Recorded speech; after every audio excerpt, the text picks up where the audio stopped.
Buenos días, bienvenidos a todos a esta segunda sesión de las jornadas con motivo del 150 cumpleaños del Cuerpo Facultativo de Conservadores de Museos.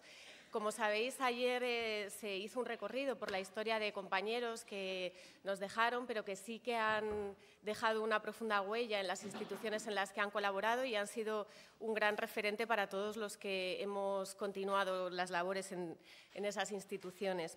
Y luego por la tarde también se debatieron cuestiones del futuro de la profesión, hacia dónde nos tenemos que encaminar, formación, visibilidad.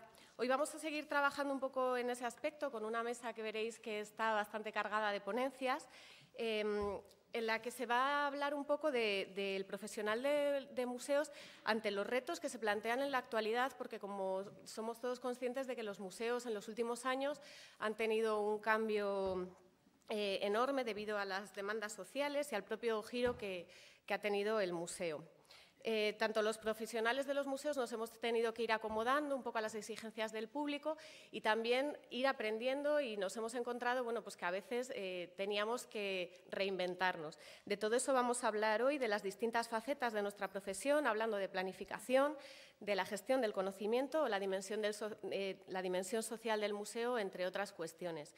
No quiero quitar tiempo a los ponentes porque la mesa está muy condensada. Va a comenzar hablando Enrique Varela Huy sobre los profesionales para la democracia cultural, una visión desde la institucionalidad.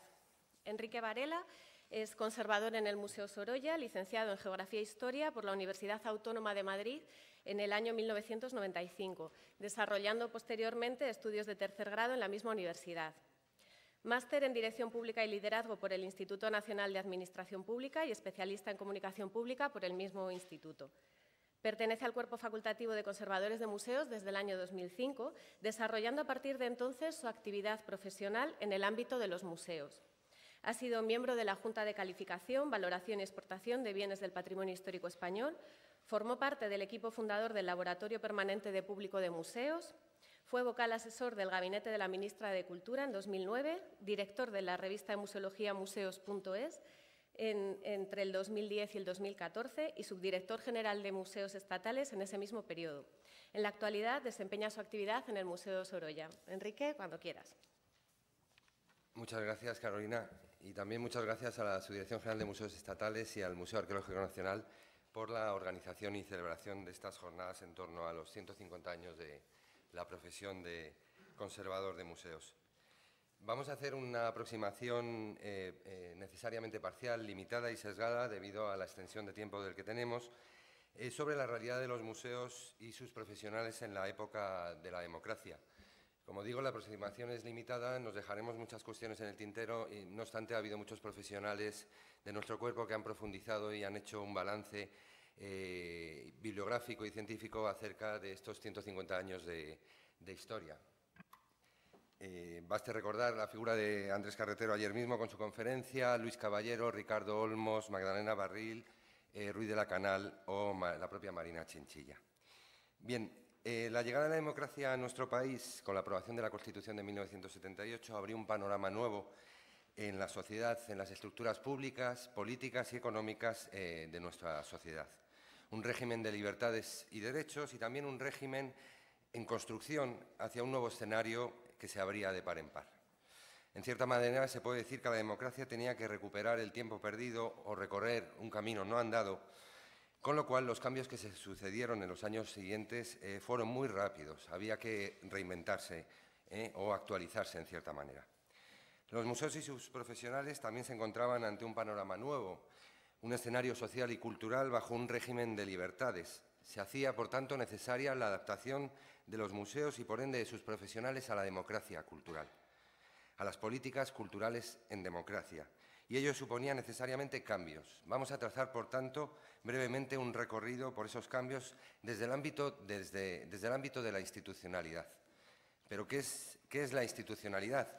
Puede entenderse en el sentido humorístico y crítico del genial Forges, o puede entenderse también, como señala el jurista Javier García Fernández, que cuando en una sociedad se inicia el aprecio social colectivo de algo, este aprecio conlleva una regulación jurídica, el establecimiento de un marco normativo que lo proteja y lo regule. Podemos ampliar el sentido de esta acepción o de esta reflexión al ámbito de los museos, de nuestro análisis, señalando que cuando en una sociedad se inicia y comparte el aprecio por los museos y por el patrimonio, ese aprecio comporta una regulación normativa de los mismos, pero también una organización administrativa que aplique esa norma y que despliegue competencias administrativas en la materia y que desarrolle también políticas culturales, políticas públicas que articulen y vehiculen a los museos en su relación con la sociedad. Este concepto de institucionalidad, por tanto, que vamos a abordar, abarca el fortalecimiento del ámbito de los museos y sus profesionales en democracia desde el ámbito de la norma, del ámbito de la normativa, desde el ámbito de la administración cultural y desde el ámbito de las políticas culturales, de las políticas públicas. Pero antes de entrar en época democrática, es necesario saber o hacer un pequeño balance de cuál era el estado de situación de esa institucionalidad al final del franquismo. Desde el ámbito de lo normativo, la preocupación por el patrimonio y los museos ya venía de lejos en nuestra historia contemporánea. No era nueva para aquellos momentos de incipiente democracia. Lo que ocurría era que la normativa vigente entonces era incluso anterior al franquismo. Se mantenía vigente de la época de la Restauración el Reglamento de Museos de 1901 y de la época de la democracia la Ley de Patrimonio de 1933. Nada, por tanto, se había avanzado a nivel de normativa reguladora a grandes rasgos desde las primeras décadas del siglo XX. Respecto de la institucionalidad administrativa, esta también tenía una importante tradición pareja a la de la institucionalidad jurídica. Dicha administración cultural era previa al franquismo, se cimentaba con todos sus lejanos antecedentes en el siglo XIX, en los años que transcurren entre 1900 y 1915, con la creación del Ministerio de Instrucción Pública y la Dirección General de Bellas Artes. No obstante, si bien el franquismo no dejó mucha huella en el ámbito legislativo o normativo de los museos, en el ámbito de la administración cultural sí que realizó algunas acciones de calado que han de ser tenidas en cuenta en el campo de los museos, en tanto que influyeron en los primeros años de la democracia o permanecen aún vigentes en la actualidad.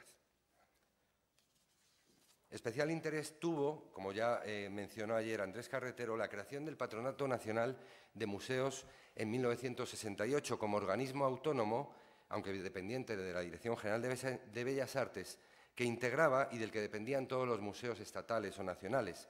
En un primer lugar, los museos arqueológicos y, a partir de 1971, los museos de Bellas Artes. Gran trascendencia tendrá, como todos sabemos, la creación del Cuerpo Facultativo de Museos del Cuerpo Facultativo de Conservadores de Museos en el año 1973.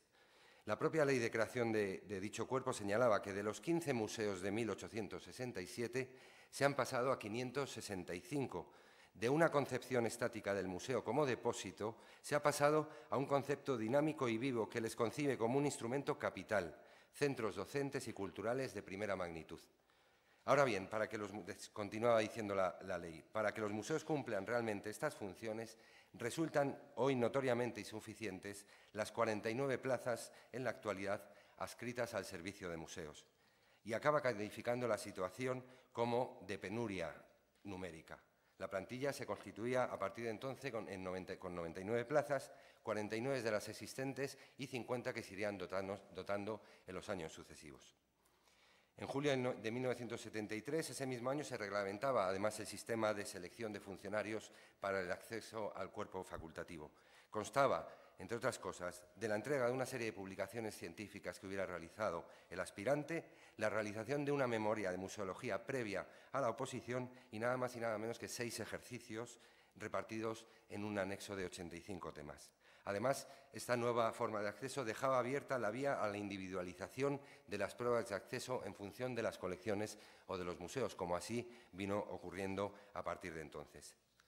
Finalmente, ya en los años de la transición hacia la democracia, en 1977 se desmantelaba el Ministerio de Información y Turismo y se creaba por primera vez el Ministerio de Cultura y Bienestar, cuyo primer ministro fue Pío Cabanillas. Por último, ese mismo año 77 se creaba el Cuerpo de Ayudantes de Museos y en el 79 la Junta Superior de Museos como órgano consultivo de la entonces Dirección General de Patrimonio Artístico, Archivos y Museos. En el ámbito de las políticas culturales, durante el franquismo no nos vamos a extender mucho, simplemente lo vamos a sintetizar en lo que reseña María Bolaños: catolicismo y cultura popular, es decir, impulso a los museos de la Iglesia y proliferación de los museos de arte y tradiciones populares. Este era el panorama de la institucionalidad de los antecedentes hasta la llegada de la democracia. Una regulación jurídica de principios del siglo XX, predictadura, una administración cultural reorganizada en los últimos años de la dictadura y unas políticas culturales en clara sintonía con la propia ideología nacional católica del régimen. El panorama cambió a partir de 1978, especialmente en el ámbito jurídico.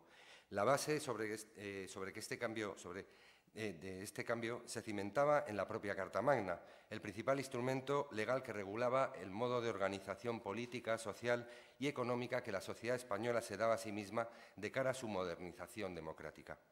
La institucionalidad jurídica en el ámbito de la democracia, en el ámbito de la cultura y, por tanto, de los museos, se cimentó en la propia Constitución desde el momento en que se consagraron una serie de derechos culturales. En ella, lo que haya dado a hablar de la existencia, además de una constitución política o económica, de la existencia de una constitución cultural. El propio preámbulo de la Constitución referenciaba el patrimonio histórico, cultural y artístico de los pueblos de España al proclamar la voluntad de la nación española de proteger a todos los españoles y los pueblos de España en el ejercicio de sus derechos humanos, sus culturas y tradiciones, lenguas e instituciones, y promover el progreso de la cultura para asegurar a todos una digna calidad de vida.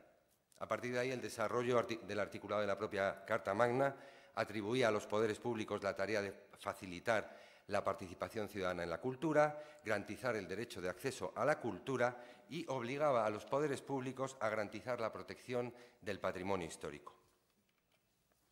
Las bases, por tanto, de esta institucionalidad jurídica de los museos se asentaban en la propia Constitución y se consolidarían con una nueva regulación jurídica del patrimonio de los museos que transcurriría entre el año 85 y el 87.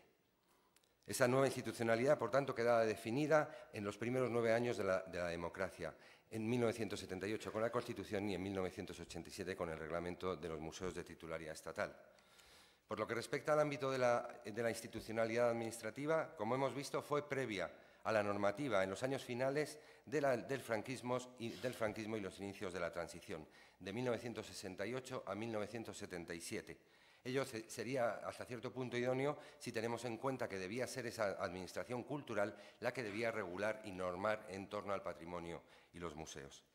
No obstante, desde el ámbito de la administración cultural y muy especialmente desde el ámbito de las políticas públicas que esa administración desplegaba, a partir de finales de la década de los 70 había mucho por hacer. La situación real de los museos y sus profesionales no era para nada satisfactoria. Un clima general de precariedad y abandono se cernía sobre los museos y sus profesionales. Los años que van desde finales de la década de los 70 a mediados de los 80 son años problemáticos y hasta cierto punto convulsos, con mucha tarea por hacer y con muchos problemas por resolver. En este sentido, resultan muy reveladoras para profundizar en este periodo los artículos que el crítico de arte, poeta, escritor y periodista Santiago Amón escribió justo en los años de la transición e inicios de la democracia. Santiago Amón fue un personaje fundamental en el análisis de la cultura contemporánea en la transición hacia la democracia, pues hay una perspectiva bastante sagaz y un profundo conocimiento del estado de la cultura en nuestro país. Sus numerosos escritos en la prensa de esos años suponen una detallada fotografía de la realidad de nuestros museos y sus profesionales en el alba de la democracia. En ellos se puede ver con claridad las carencias y necesidades de la política cultural del momento en cuanto a los museos y sus profesionales. En un artículo publicado por Amón en 1976, titulado de manera esclarecedora «Casi 1 millar de museos dejados a su suerte», el crítico de arte realizaba una radiografía de la realidad museística nacional, señalando el descontrol, la desorganización, la obsolescencia normativa y la incapacidad de la Dirección General de Bellas Artes para hacer frente a sus múltiples tareas. Amón señalaba en este artículo: los museos quedan a su suerte en el laberinto de la desorganización o a merced de iniciativas aisladas de dudosa o relativa eficiencia. No hay control o supervisión suficiente en una materia que concierne a todos por ser la historia de todos. urge la actualización de un reglamento que venga a suplir la normativa de 1901 todavía vigente. Dispone, en suma, la Administración de todo un patronato de museos y cuerpo de conservadores que, aparte de no controlar mucho los fondos estatales, ejerce un influjo solo parcial en los paraestatales y nulo en todos los demás. Incapaz de supervisar su específica gestión museística, asume la Dirección General tantas y tales funciones, organizadora, conservadora, asesora, coordinadora, inspectora, que, por su propio exceso, la llevan a la total ineficacia. ¿Cómo atender con una nómina de 48 conservadores al suma y sigue de los museos? ¿Por qué no se proveen todas las plazas?, se preguntaba Amón. En otro artículo titulado Edificios viejos y fondos sin inventariar, Amón hablaba de que mal puede ejercerse una labor responsable en tanto no haya al frente de cada museo un conservador titulado y de plena dedicación. Y culmina el artículo señalando sobre los museos de nuestro país: los más yacen en el desamparo de la ruina y se convierten los menos en lujosos y anacrónicos escaparates. Profundizaría de nuevo en otro artículo titulado Precaria situación de los museos, publicado en julio del 76, en el que señalaba: ¿sabe usted cuántos museos hay en España? Casi cerca del millar. ¿Tiene usted noticia del censo oficial de conservadores de nuestros museos? Deseche de antemano toda idea de paridad y remota equivalencia entre edificios, obras a cuidar y el número de sus cuidadores.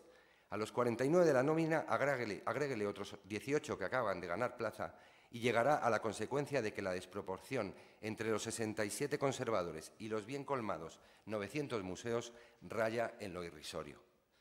Desde aquí postulamos, decía, el remedio pertinente o remiendo perentorio a tenor de esta razonable consigna: ningún museo sin conservador, que no es pedir gollerías, es solo previsión o evitación oportuna de que el día natural de nuestros conservadores no exceda de las 24 horas. A las funciones de investigación, educación o conservación en los museos también desarrolló sendos artículos en la prensa nacional. En agosto del 76 publicaba un extensísimo artículo titulado El personal de los museos.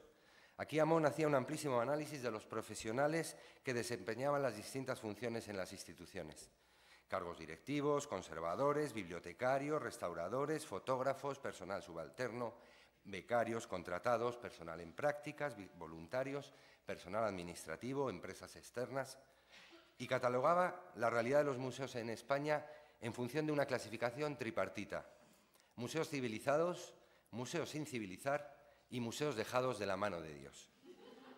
Según Amón, en los museos civilizados se daba la asistencia de más de un conservador que permite repartir funciones y labores responsables. En los museos sin civilizar, de los que no son mal ejemplo, decía, los provinciales, un conservador único ha de concentrar oficios de director, conservador, restaurador, administrativo, dibujante, fotógrafo e incluso de portero. Y los terceros, decía, y por más que muchos de ellos sean eclesiásticos, están dejados de la mano de Dios. En otro artículo, dedicado esta vez a la función educativa, llamada la docencia de los museos, se preguntaba: ¿qué son actualmente nuestros museos sino centros de aburrimiento e incultura? Señalando la necesidad de creación de una escuela de museología, la urgente provisión de las plazas o la creación de departamentos pedagógicos. Y en el artículo La investigación en los museos denunciaba la falta de investigación en nuestras instituciones, su desconexión con la universidad y el CSIC y la conversión de los museos en destartalados gabinetes de curiosidades al cuidado de un número irrisorio de conservadores vinculados a los fondos por vía puramente administrativa. Y repartía el autor, además, responsabilidades entre la Administración, los propios profesionales y la sociedad. A lo largo de todos estos artículos, Amón descifraba la penosa realidad de los museos españoles y sus profesionales y también identificaba a sus entidades responsables: la Dirección General como órgano superior y el Patronato Nacional de Museos como órgano inmediato. Desde el ámbito de la Administración cultural y de la aplicación de las políticas culturales, la creación del Patronato Nacional de Museos supuso un cambio cualitativo importante en cuanto que integraba, aglutinaba, evitaba la dispersión y del que dependían todos los museos estatales nacionales. Como señaló ayer Andrés Carreteros, dividiendo este periodo en dos fases, entre 1968 y 1973 el patronato aglutinaría en torno a 52 museos y en las fechas que transcurren entre 1973 al 84 esa cifra se elevaría en torno a los 70 o 100 museos si consideramos anexos, filiales, etcétera. Creado este patronato como organismo autónomo, desde el primer momento de su creación no despertó demasiados entusiasmos, especialmente en lo que se refiere al Museo del Prado, que con la creación del patronato vio cómo perdía su autonomía y pasaba a integrarse en el conjunto de los museos nacionales gestionados por este patronato. Aunque con algunos años de decalaje, la llegada de la democracia va a suponer la supresión de dicho patronato. Varias serían las razones que llevaron a esta eliminación. En primer lugar, la propia incapacidad del organismo en materia de política museística, como acabamos de ver. También la crisis institucional del Museo del Prado, que en gran medida era achacada al propio patronato como entidad que cercenaba su eficacia y su capacidad de decisión y gestión. Santiago Amón llegará a escribir que a partir de la creación del patronato en el 68 se inicia una época de inconcebible y profundo deterioro en todos los aspectos de la vida del museo, hasta llegar a un extremo de postración del que difícilmente podrá verse libre si no se deroga a la mayor urgencia la ley que actualmente lo desampara. Junto a ello, finalmente, una auditoría del Tribunal de Cuentas que transcurrió entre el año 1978 y 1982 puso de relieve serias irregularidades en la gestión de dicho patronato y de los museos, lo cual supuso el acta de defunción del organismo que caería en la Ley de Presupuestos Generales del Estado de 1985. Francisco Calvo Serraller escribía ese mismo año 85. En consecuencia, me inclino a pensar que los datos revelados en la presente auditoría ponen en cuestión sistemas más que personas. Unos sistemas que siguen vigentes en lo fundamental y, como quiera que el personal directivo tampoco ha cambiado, la única consecuencia extraíble es que sigue sin existir una política de museos eficaz. Esto es, que se continúa a la deriva del arbitrismo político de turno para cada vez hundirse más. Por tanto, la década de los años 80 es clave en el ámbito de los museos y sus profesionales. Son los momentos en los que se van a finiquitar viejas formas de actuación, se van a liquidar viejas normas, viejas organizaciones administrativas y viejas políticas, y se abrirán nuevas formas de institucionalidad. Pero esta situación no era exclusiva de los museos. Este viejo mundo que se acababa y otro nuevo que se abría también afectaba a la sociedad española en su conjunto. Desde un punto de vista sociológico, dos momentos de 1981 resumen con extraordinaria claridad esos viejos modos que se precipitaban al vacío y otras nuevas expectativas que se abrían para nuestro país. También es un acto de hermosa justicia poética que el Cuerpo y Fuerza de Seguridad del Estado, que intentó acabar en esos años con la democracia, fuera el que custodiara y protegiera el Guernica de Picasso a su llegada a España. Desde la política cultural, o desde el ámbito de la política cultural, la llegada del Guernica en septiembre de 1981 vendría a ser considerada como la de la definitiva recuperación de la democracia cultural en nuestro país. El regreso, como se dijo, del último exiliado. El Guernica fue, por tanto, un arquetipo de la normalización y la voluntad de modernidad de la sociedad española. Por otro lado, anunciaba también el camino de por donde iban a discurrir las políticas de museos a partir de la década de los 80 y durante toda la década de los 90, la creación de una amplísima red de museos de arte contemporáneo en nuestro país. También 1985 será otro año fundamental. Así, como todos sabemos, desde el ámbito legislativo habrá una renovación total de la normativa de patrimonio de los museos. En 1985 se aprobará la Ley de Patrimonio, no sin retrasos y sin ciertas polémicas derivadas del tratamiento del patrimonio eclesiástico en la ley, y dos años más tarde, en 1987, se aprobará el Reglamento de Museos Estatales. Los profesionales de museos tendrán un nuevo reglamento a partir del Real Decreto 620/1987, el cual definía en su preámbulo o señalaba que la Ley de Patrimonio y el Reglamento consagran un nuevo concepto de museo en función de los servicios que éste ha de prestar a la sociedad de acuerdo con la demanda actual y los principios en materia de museología.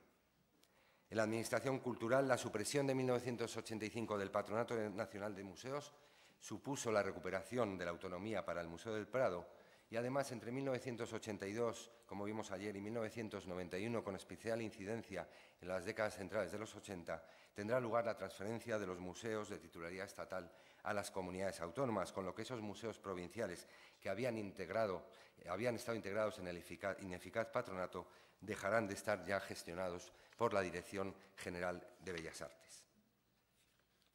Además, la ley, en el año 84, la Ley 30/1984 de reforma de la función pública, eliminará la individualización en las pruebas de acceso al cuerpo facultativo de conservadores de museos. Así, al año siguiente, en abril del 85, se convocarían 41 plazas al cuerpo de conservadores según este nuevo sistema. Las pruebas constaban de 4 ejercicios, incorporando 2 idiomas y un temario de 67 temas. Podemos decir, por tanto, que la década de 1980 consolida definitivamente la democracia cultural en el área de los museos y de sus profesionales. Aunque también hay que señalar que también fueron años convulsos, como puede verse por los titulares recogidos en la prensa del momento. Ya para concluir, decir que a partir de los años 90 y hasta la actualidad, la institucionalidad en el ámbito de los museos, especialmente en el ámbito de las políticas culturales, discurrirá o girará en torno a la renovación, modernización o creación de infraestructuras museísticas, hasta llegar a unas cifras actuales de más de 1.600 museos en nuestro país. También girará en torno a la apertura del museo a la sociedad, tanto los espacios del museo, sus servicios, sus funciones o la propia misión de la institución. Y también se profundizará en estos años en una profesionalización de la profesión, en la dotación de herramientas para el adecuado desempeño de la labor profesional, normalización documental, herramientas como el plan museológico, el laboratorio permanente de público, etc. Y también girará en torno a una constante reflexión en torno a nuestro papel en el museo y en la sociedad, lo que podríamos denominar como el conservador en el diván. Señalaba hace ya más de una década que la figura del conservador fue creada como profesional especializado para el ámbito museístico con el cometido de abarcar múltiples funciones en virtud de las propias necesidades y proyectos del centro y de las correspondientes demandas sociales. Dentro de esta profesionalización de la profesión, la reciente renovación de las formas de acceso de los procesos selectivos para el cuerpo de conservadores, ayudantes y auxiliares pretendió, desde las bases ideológicas de esa misma definición de Ricardo Olmos, adecuar, actualizar, revisar, replantear los sistemas de acceso al cuerpo en un intento de conformar, de orientar a los aspirantes a la realidad tan cambiante y a la vez tan imperturbable que es el museo. Muchísimas gracias.